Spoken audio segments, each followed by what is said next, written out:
We're always looking for ways to make travel more accessible, and Nikki sat down with Liana Corwin to learn some tips for stretching your travel dollars. Have you started your family summer vacation plans yet? Well, I definitely haven't, but don't let the thought of planning a great family adventure overwhelm you, because we have travel expert Liana Corwin with us today to help. Thank God. Hello, Liana. Welcome to the show. Thanks so much for having me.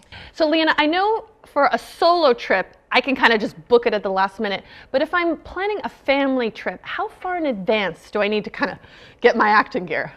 Yeah, definitely when you're planning a family trip, you want to start looking a little bit earlier, and for a number of reasons. First of all, I think the stress of having to plan for you and your spouse and all your kids, like that is definitely really difficult. Yes. So you kind of just want to get that over with before, so when you get on vacation, you're not in shock from having overspent on your tickets.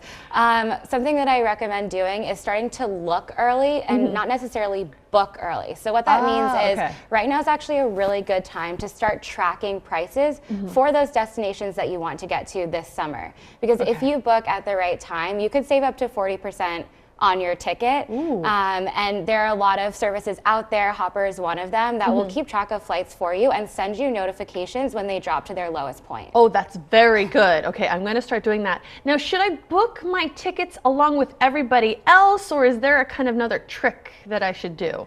If you are booking for all of your kids, I definitely would try and book everything at the same time, because you're more likely to be able to get seated together if you're booking on the same reservation. They'll show you all the seats that are available together.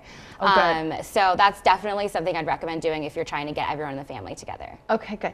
Now, sometimes people can either overestimate or underestimate the kind of budget for everyone traveling together. They can all of a sudden log on and be like, oh my God, this is so expensive. So are there any tips for not completely going over your budget? Yeah, definitely. I think one thing I'd really recommend doing, especially if you're traveling internationally, is to check in and see what the options are for getting from, let's say, the airport to your hotel. You might find that the hotel offers a free shuttle service, a lot of them do, or there's really good public transportation, of course, in Europe. For instance. One thing you do have to keep in mind, though, if you're traveling to somewhere like Europe, oftentimes they only let you have about 2 people in a room unless you make special recommendations ahead of time and you offer to pay about $50 extra to have extra people in that room.